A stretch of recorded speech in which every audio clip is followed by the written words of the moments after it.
Hello, everyone. This is the Armenian News Network Groong Week in Review for March 22, 2026. No guests today. It's just Hovik and me at the mic. Hello, folks. We hope to do justice without a guest, and let us know in the comments. Excellent. Hovik, let's go to Georgia first. All right. So after 49 years as the head of the Georgian Orthodox Church, Georgian Patriarch Ilia II has passed away, and the funeral for the Patriarch took place yesterday, Sunday. You can tell and you can guess that it would be a major development in modern Georgian history. Many countries and churches sent their dignitaries. Yes, that's right. Unfortunately, Catholicos-Patriarch II, despite planning to attend, was blocked from doing so by Pashinyan's regime. As you know from our previous coverage, Pashinyan has initiated a lawfare, a warfare by law, against the Catholicos and many other clergy. There are half a dozen bishops and archbishops either in prison or under house arrest. And this includes, by the way, this lawfare includes a travel ban. Yes, although Armenia was officially represented in Georgia by Vahagan Khachaturian, the person appointed as president by Pashinyan. The church was also represented by bishops Kyriakos Davtyan, the primate of Georgia, and Tatev Hakopian, the primate of Romania. Catholicos Aram I also sent his deep condolences in a brotherly letter, although he wasn't physically present. It looks like Pashinyan is intent, unfortunately, on humiliating the Armenian church, even though it is also humiliating Armenia at an international stage, at a formal event. It's a sad state of affairs, and we're all speechless, but here we are. Yeah. Well, in any case, our condolences to our friendly Georgian neighbors to the north. So now Pashinyan is going to insist on naming the next Georgian Catholicos. What do you think, Hovik? God forbid that. I know it's a joke, but and I think Yes, that but he has to ask Alia first. Yeah, I mean, in reality, this is the sad state of affairs where we have to joke about an issue like this. Yeah, yeah. All right. So from Georgia, let's go to an update on Iran. Yesterday, Sunday, Trump had threatened to widen the war by striking Iran's energy assets or infrastructure. Iran immediately responded by saying that any such attack could also bring attacks against the energy infrastructure of neighboring states that harbor U.S. forces. And today, Trump has made a surprise announcement saying that he is pausing this attack on energy assets in order to negotiate with Iran, saying that he has found someone who is not Khamenei to negotiate with. Folks, I just want to underscore the severity of this. Energy infrastructure means power stations, power plants. It means other systems that directly affect civilian life, and they are civilian targets. So besides Trump's statement being a pre-announcement for a war crime, at least as of yesterday, it signaled continuing the regime change strategy, the strategy that has already failed or appeared to be very baseless in the first days of the war.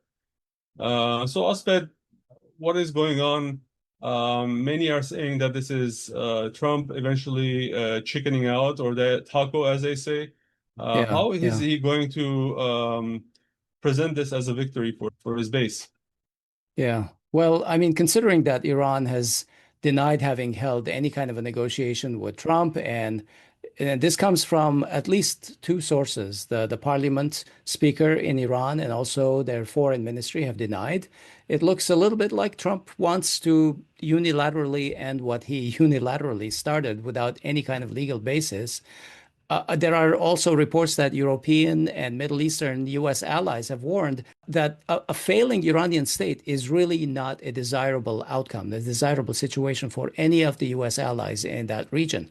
It looks like also, one more thing, the stock market is spooking Trump. It's amazing how the markets actually shift gears almost mid-sentence as Trump discusses escalations or de-escalations or exit strategies. So you can tell that the markets really like it when he's talking about ending this war and really start tanking when he's talking about continuing or bombing or such things.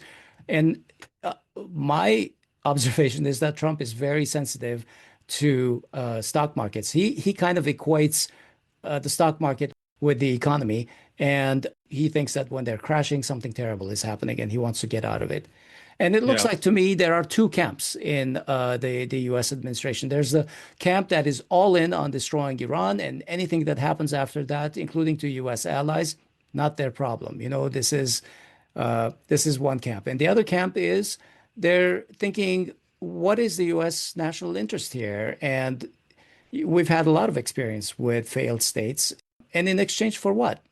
Getting one more failed state on the border of so many US allies. Exactly why? What's interesting is that shortly before his announcement, someone purchased a very large sum of stock on the very cheap. And they reportedly made hundreds of $1 millions in just, within the duration of a few hours. So there's a lot of speculation about insider trading. But what else is new? I think the entire stock market is one major insider trading factory run by the elites of this world. But Essentially. that is that aside, I think missing from all of these concerns and giving full agency to Trump to somehow end this war is the fact that I don't think Israel is interested in ending this war anytime soon, and Israel holds the cards to either by any number of means, including false flags, to continue this war. And I haven't seen any indication from Israel that they are ready to stop. And frankly, honestly, I think that maybe this is eschatological for them, but they would have had to be very stupid to start this war like this, just hoping that somehow the regime would change. Well, Hovik, we've been talking to a lot of experts. We're going to talk a little bit about their views that we talked to a few people over the past week. They also think that Iran is not interested in just ending this war simply because Trump has said that he is interested in ending the war. I mean, there was a big lesson in June 2025 after the 12-day war that Iran learned that if they really, Israel and the US, really wanted to end that war because they had run out of resources to attack and they had run out of resources for air defense. And so they wanted to stop so that they could restock themselves. And this time, Yeah. Iran is saying, no, no, no, I'm sorry. You're not ready for war, but you've started this, and it's going to be a little more difficult to end it. So they're basically attacking regional assets like U.S. bases. They're attacking Tel Aviv, where I read one article that says 78 casualties in one of the southern cities of Israel. Basically saying, look, if you want to stop this, you're going to have to promise that you're not going to restart this bullshit. So that's Promising where is we not are. enough, I think. I think Well, yeah, it definitely. involves But ironclad they're guarantees and putting a some cost on Israel and the U.S. to say you're going to do this. It's not going to be just us who are hurting. yeah. So anyway, let's move on. I think that it's you mentioned we've been very busy with doing interviews over the past week. You mentioned the three guests that we spoke to. One of them was, of course, Scott Horton, who is very popular as a libertarian radio host and author. Another one was Eldar Mamedov, who's associated with the Quincy Institute, a war worshipping think tank, one of the best think tanks out there. And also, of course, our very own Varujan Geramian, who we realize we haven't had that frequently on Groong recently. Hovik, you want to And compare their views generally on the war? so, yes, I do want to compare, but I have to spoiler. Most of them were, very much in agreement. I mean, and I think that we couldn't understand from talking to them what was going through the minds of the leadership both in the U.S. and Israel. So they all agreed that this was not a coherent or a successful regime change war. And all three see Israel actually as the prime mover, while the US is joining under the assumption that the decapitation strikes, air power, and the internal unrest could break the Iranian state and break it very quickly. Now, I think that this is the prevailing thought on why this war started, but I do want to say once more, Brian Berletic, he has his own YouTube channel called The New Atlas. Feel free to subscribe if you haven't. He believes that behind all of this is the long game of US trying to strangle China, essentially. So none of our three speakers thought that that was a primary reason. And all three think that the assumption failed from the US big time. And instead of producing collapse, the war seems to have solidified the system and empowered more radical actors because all the assassinated leaders have been replaced by more hardliners and who have not just political but also personal grudges to nurse. Prime example being Mojtaba Khamenei, who is son of Ayatollah Ali Khamenei, who was one of the murdered ones, but also his child was murdered, his wife. I mean, his entire family, mother, father. So also our three guests, agree that the war cannot be viewed only as about Tehran or the Gulf. There are also consequences in the Caucasus because pressure on Iran immediately raises the question whether it's the Northern Front could be activated at some point involving Azerbaijan and Turkey. That's what we as Armenians are very concerned about, obviously. And in that sense, all three recognize that Azerbaijan and Turkey matter not just as neighbors, but as uh, variables in the geopolitical sense, with a concrete stake in any attempt to isolate, weaken, or fragment Iran. Although I think most of them argue that the scenario as of now is not likely.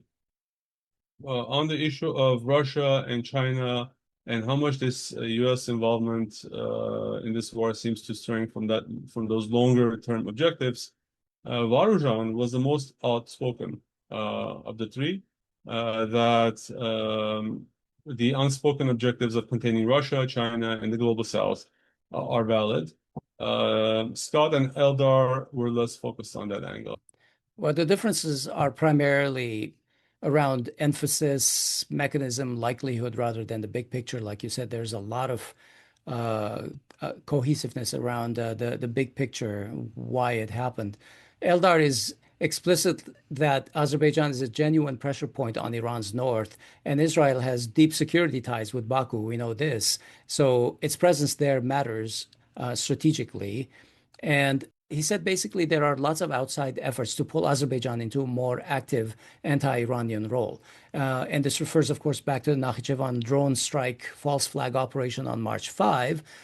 But he doesn't think that Baku is eager for war. He thinks that Azerbaijan is tempted by alignment, but constrained by the risk because Iran can retaliate directly against Azerbaijani energy infrastructure, like the BTC pipeline that goes through Georgia and through Turkey, and actually could really harm energy imports of Israel as well.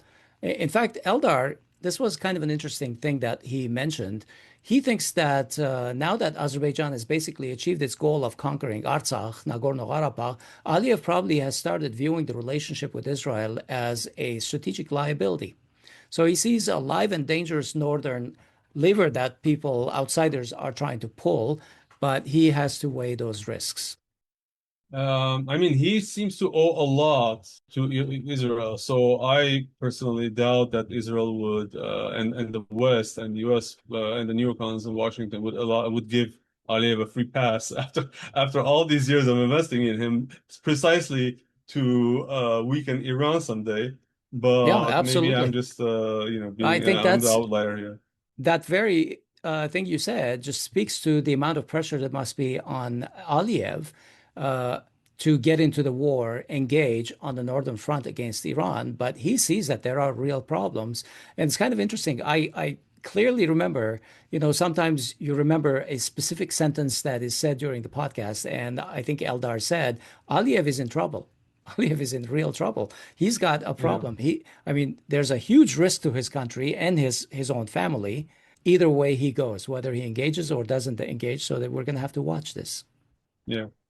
Varujan put a lot more weight on the risks and the constraints on Azerbaijan and Turkey, and he said that it's in neither country's national interest to engage Iran with a direct war because an Iranian collapse or fragmentation could unleash instability, militancy, and spillover across the entire region, including in all the areas that are really important to both of these countries. So for him, even if provocations occur and even if third countries are trying to inflame the situation, the deeper state interest of both Baku and Azerbaijan is still to avoid ground engagement on that front. So he thinks that Turkey and Azerbaijan are much less likely to engage because the costs are catastrophic to both of these countries. And like you said, Scott is a little less focused on the Northern Front in detail, but his framework still fits the big picture. He sees that the war is a part of a broader regional campaign to roll back Iran's position, which helps explain the whole Nakhichevan incident, but he does not dwell on the mechanics or, he doesn't keep a focus on it. He focuses on the larger architecture that instigated the whole confrontation in the first place. Anyway, folks, this is going to be episode 527, I I think. believe. Yeah. Mm. But if you go to our YouTube channel or any platform, you can watch those interviews and see for yourself what they have to say. Yeah, they were, I think 526 was young men, and 525, 24, and 23 were the three interviews that I was just referring to. Yeah.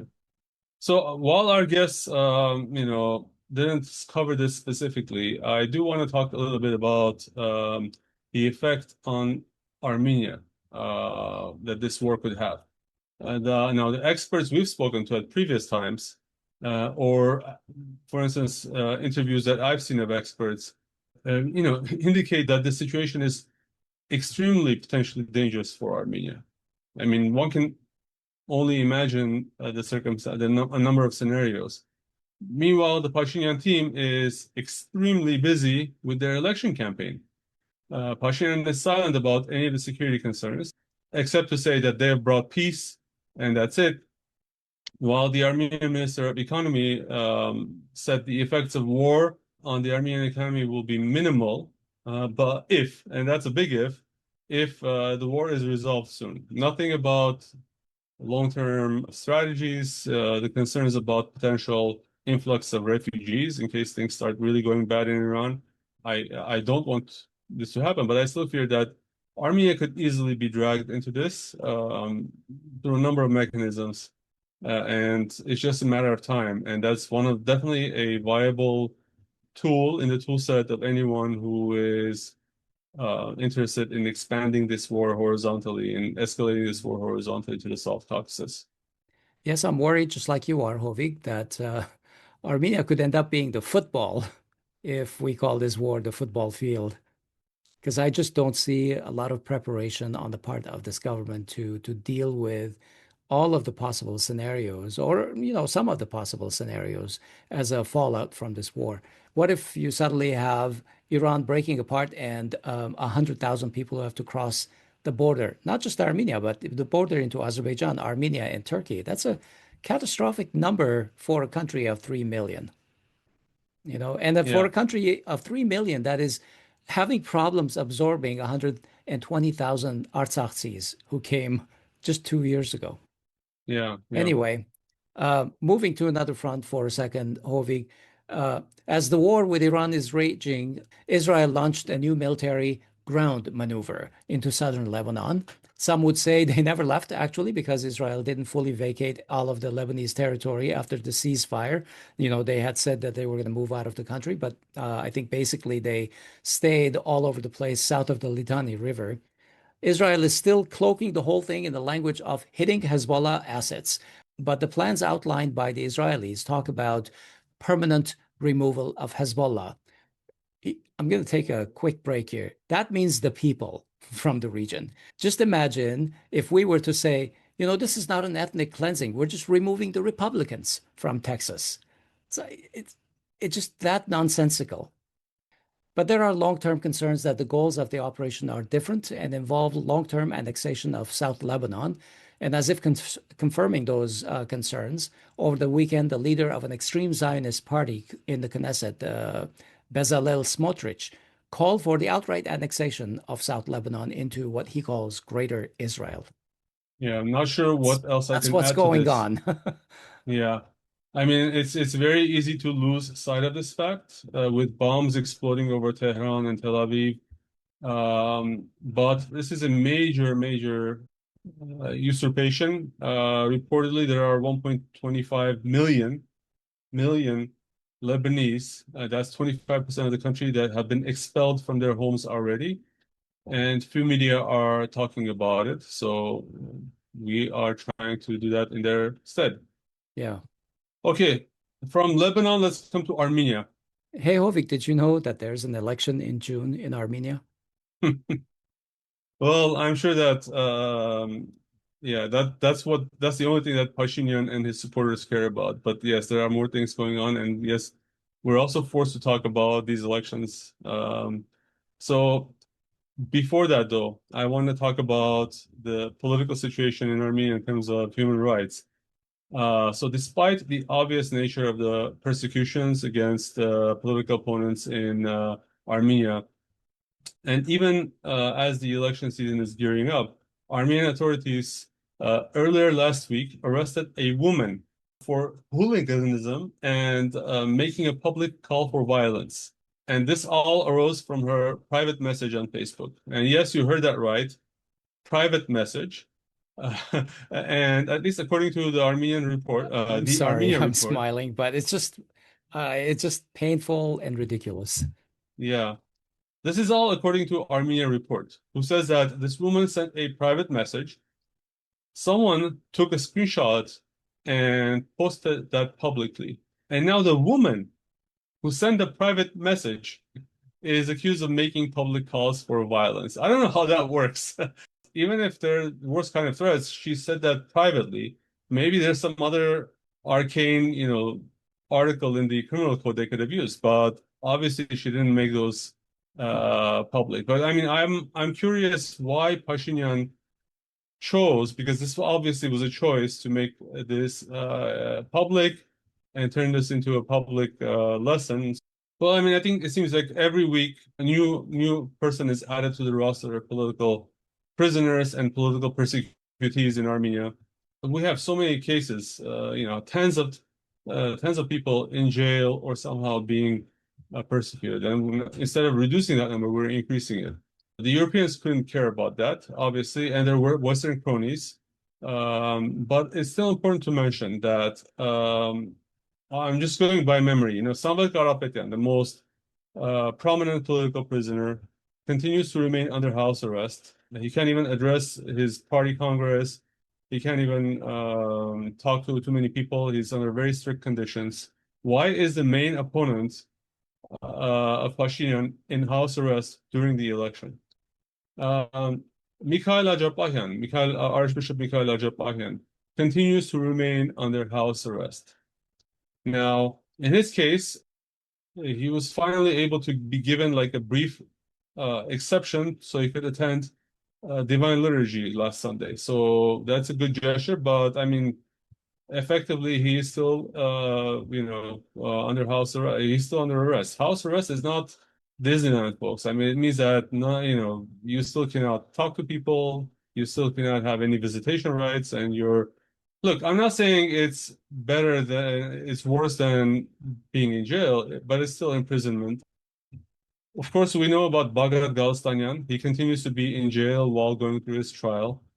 Now, fun fact, according to recent statistics, Armenia is number 3 in the Council of Europe in terms of jailed journalists. And of course, I'm talking about Narek Samsonyan and Vazgen Saratelian. But guess who the other two are, Asbed, in terms of number of jailed journalists in the Council of Europe. I dare guess that they must be neighbors of Armenia. Yes, Turkey and Azerbaijan. So, Armenia, I Great guess, is in company. good company. Yeah, exactly. So, in the midst of all this, you might ask what Freedom House thinks about all of this. They released a report last week about ranking various countries by their freedom index. And Freedom House, for those that don't know, is a Western-funded agency. So, uh, to give you the spoiler, Freedom House actually essentially maintained Armenia's ranking of number 54 in the world with a partly free status. And I think this is just like a big joke that we're just we're in, and we have to report on this, or we have to talk about this seriously, Asbed. I just Yeah. I don't know. Sometimes it's enough to Unfortunately, drive I one didn't have crazy. a chance to check the rankings before recording, so I don't know what's going on. It would be interesting to see if Turkey and Azerbaijan have gone up or down versus Armenia remaining as it is still. Yeah, so Azerbaijan, actually, I just checked. So Azerbaijan has steadfastly remained in the number seven spot in the world in terms of lack of civil liberties and political rights. And Turkey has remained in the number 33 spot. So, did you want to talk about who is running in this election? Yeah, so the ruling party, Civil Contract, Pashinyan's party, and then Yeah. there's the Hayastan Dashing, which is the largest parliamentary opposition currently. That is, they just announced that Robert Kocharyan is their leader for this coming election. And also, what has risen since past last June, when Samvel Garabedian was incarcerated for having supported the church, he started a movement called Merzevov, in our way. And that movement has essentially morphed into a party or an alliance that's called Strong Armenia. And Samvel Garabedian is their leader for prime minister at present. So those are the three parties that are contesting. We don't know a whole lot about whether Serge Sargsyan's Badivunem is going to be running for parliament. We know that there are a couple of other parties. Wings of Unity is Arman Tatoyan's alliance, and a Gagik proposal for Tsarukyan, of Armenia, course, Gagik is going Tsarukyan's to, alliance, which has Prosperous Armenia in it, and I can't remember what other parties. yeah, the You want to Democratic talk about Alternative how and a Civil few others. Contract, for example, is going forward with this?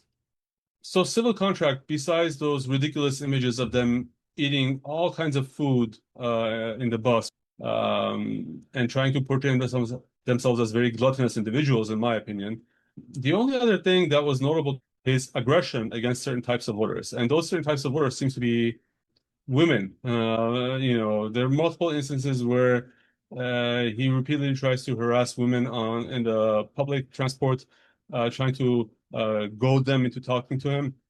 And this one incident, there was this young lady with an underage boy, and he tried to approach her and tried to give her like a flag or whatever, the map of the country.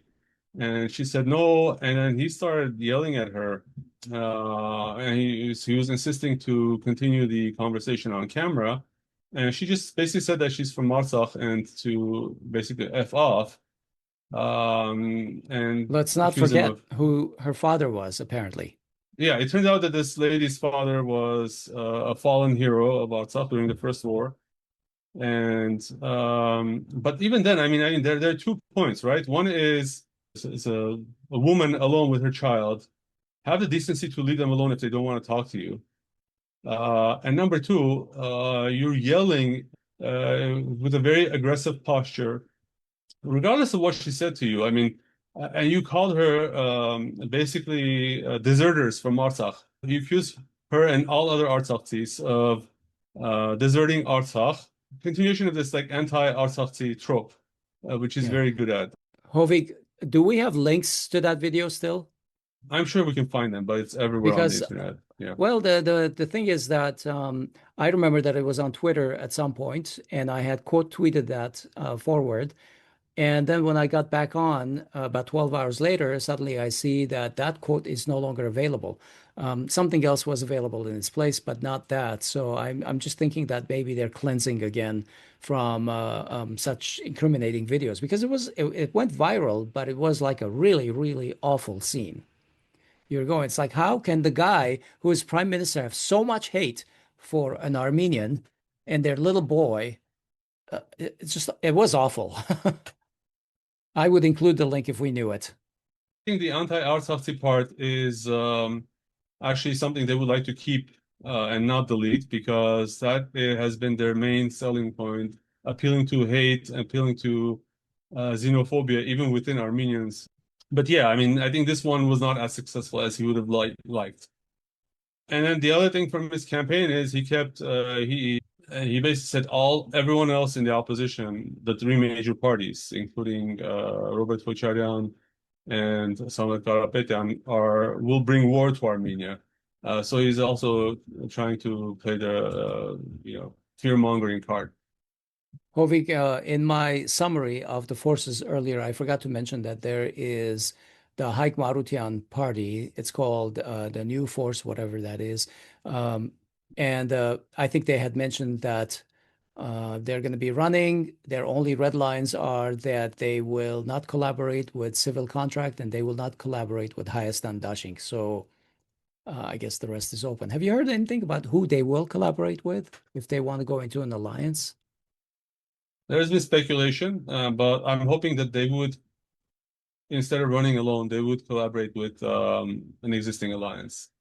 Okay. I don't see him collaborating with Georgian Catholicos, to be honest. Maybe the Wings of Unity might be a good partner. I think he has ruled out collaborating with Pashinyan and Kocharian. So it'll be either Tsarukyan, Strong Armenia, or Wings of Unity. But I What certainly about hope he Karabedyan? doesn't. Strong Armenia. I mean, it's possible, but I don't know, given that it is comprised of a lot of opposition focused people, and Marutan was essentially a partner of Nikol Pashinyan. In my book, there is a dividing line of November 2020, and anyone who was with Pashinyan after November 2020 is suspect. So I don't think that, I think many voters would also view from that prism. Yeah, I find it difficult to see him included in Strong Armenia, but who knows, maybe. Well, you know who else would fall in your list of people after November 2020? Kaya Kallas. Kaya Kallas promised Pashinyan 15 million euros to fight disinformation back in December of 2025. And the EU is now sending Pashinyan a so-called, what is it, a hybrid rapid response team. This is so clean and antiseptic. They're going to ensure that Pashinyan is going to win. I think they've put all of their eggs in that basket. So this will be a team of a dozen or so experts whose task will be to counter Russian disinformation ahead of the elections. They will provide Pashinyan, specifically his office, and the Security Council advice on crisis management plans. So, Hovik, what is disinformation? I think that's a rhetorical question, right? Well, kinda. Uh, There's no real definition, which means that the government can define anything to be disinformation. well, I And I think think they've taken a lot of liberty. disinformation is what they're spreading already and what they're mentioning in terms of the Russian threat. I think the biggest threat to elections in Armenia comes from European meddling, which Kaya Kallas is doing. I have seen zero evidence that Russia is very active in terms of these elections. Well, frankly, I don't even think about the Russians that much. I think that they are the bogeyman right now. They're quite busy with Ukraine and have indicated 10 million times over that they're not very interested in meddling in Armenia's affairs. And yet, the lack of a definition is what really concerns me because there's no definition. What is disinformation? So the Armenian Church has become a disinformation. And they've suddenly decided that the Catholicos or the Catholicos' brother is a Russian agent from Soviet days or something like that. By the way, back when Armenia was a Soviet republic, right? So the fact that you worked for your government has suddenly become a problem. My point is they can decide anything being Russian information, and therefore they're going to have the rapid response team get on them. So this is basically anyone in the opposition, and it undermines our trust in the kind of election that we're going to have going forward. Because they can say any kind of speech or anybody is a Russian agent or Russian disinformation, and you're toast, basically. You'll end up in jail, in house arrest, whatever. So before we move on to other topics, since we're talking about elections, I want to talk a little bit about Strong Armenia, who had two interesting developments last week. Now, Strong Armenia, as I said, heavily is using Samvel Karapetyan as the trademark, as the sort of name in all their banners, his image. But obviously, Samvel Karapetyan is home, and he can't even talk to his family members outside of a once monthly 4-hour meeting. So the entire thing is being run, I believe, by Narek Karapetyan, who is very business-minded. He had, before this, he had the Armenia portfolio of Tashir Group. So I'll start with the most recent development regarding Strong Armenia. It appears that Mario Nafal, a very popular alt-media commentator, is in Armenia, and he spent some time with the Karapetyans, and their interview dropped just today. We'll put the link in the show notes. Yeah. Yeah. And it was an interesting interview that I want to comment on. Now, the context is obviously the audience of Mario Nafal. This is basically right-leaning, maybe even a pro-Zionist a little bit. So during this whole discussion, what I was able to gather is that Strong Armenia's position and Narek Karapetyan's position is that TRIPP was overall a good thing if security guarantees can be added to it. Now, my question would be, how are you going to add security guarantees to a project that is already signed with a neighbor who is belligerent, who has not, signed a peace treaty with you? To me, it would involve more U.S. military. I mean, who's going to provide that security guarantee? The U.S. military, right? And you're saying all of these things while there's an existential war going on in your south with Iran. Well, Hovik, can I add something? Yeah. If you recall, at least two of our guests that we talked about earlier mentioned that they think the TRIPP is probably dead, regardless of the outcome of this war, because if Iran wins, there's no TRIPP, flat out. If the U.S. sort of wins or whatever, maybe they'll have a foothold, but Iran's not going to be nice and capitulate on that issue. Yeah, and I realize that this is a political party, so they cannot say too many, I think, too many things to alienate the U.S. So, but it's very, I think, in my opinion, this whole TRIPP, this whole Trump taking credit for bringing peace to Armenia is a big psyop. And the only reason why Trump is involved was because of this war that is happening right now. But because even Putin went as far as to acknowledge Trump's contribution to peace, we're all forced to pay lip service to this. And I think, yes, if you're a political party, you cannot ignore it. So you have to comment on it, and you have to say what you will do about it. Nareg on the campaign trail has been pretty much talking about the economy exclusively. He hasn't talked a whole lot about security. Yes, internally within Armenia, they have been talking about economy. But when you're talking to an external audience, I think, yes, this is their position. I have to admit that I haven't seen this video yet, Hovik, but going on Mario Nafal's show, who is Nareg Karapetyan addressing? Do 3 million Armenians in the Republic watch this guy? In general, I think talking about Samvel Karapetyan and Pashinyan's repressions against Samvel Karapetyan and the rest of the opposition is a good thing to a worldwide audience. I mean, you cannot deny that. I mean, maybe it comes with the territory, but for instance, you cannot talk about how Pashinyan is a traitor and has sold away Artsakh to this audience. But I guess maybe that's why I'm not a politician. I do want to talk about another development with this Strong Armenia campaign, which was their campaign presentation last week.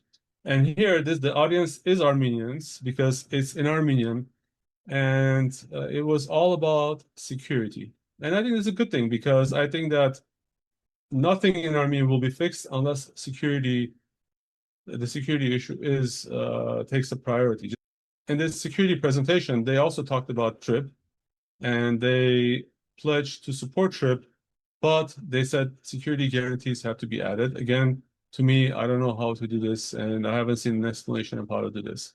The other thing is that they brought in some interesting external players into this campaign. So they brought in a consultant, Israeli Brigadier General Zvika Haimovich, who used to be the former commander of the IDF Air Defense Forces, and he gave a 10-minute speech. Now, I mean, I think I want to believe that this is maybe just like they're playing for the narrative that, okay, we lost this war because of Israeli weapons, and maybe if we can get the guy responsible for the Iron Dome and the Arrow and whatever to come and advise your campaign, then maybe people will think, okay, now we're immune to Israeli weapons. Well, I mean, I don't know. When I saw the name, I was trying to find out if prior to Israel he was a person from the Soviet Union, if he is about the same age as Samvel Garabedian, if they have a relationship. I mean, if they have a relationship that Samvel Garabedian thinks that they can trust the person, that's one thing. But like you said, having an Israeli retired general, Israel that I consider an enemy country to Armenia at present, advising your campaign is a little. And why do we why do we consider Israel an enemy? Maybe for those who are not initiated. Israel has armed Azerbaijan to the teeth over the last 20 years. And Israel has definitively provided Azerbaijan support in terms of intelligence, surveillance, and reconnaissance for attacking Armenia during the 2020 war. When they were approached asking to stop selling Azerbaijan weaponry that was killing Armenians, they basically said, no, we're not going to stop doing that. It's just business for them. Okay. Yeah, and I don't know what more and to we know say. that, I mean, there was even this incident where the salespeople or whoever, the tech guys for the weapons that Aliyev wanted to buy, were demoing the equipment in Azerbaijan, and Aliyev asked them to shoot the weapon at Armenians because it was right during the war, and they did. I mean, and I haven't seen anyone go to prison in Israel for this yet. But besides the point, okay, let's say that for whatever reason, Israel is no longer the enemy of Armenia. And Israel really is now the enemy of Azerbaijan. You have a war going on with Iran. Iran has been seen as a guarantee, as a security guarantee, and the reason why Azerbaijan hasn't invaded Armenia yet over the last 3-4 years.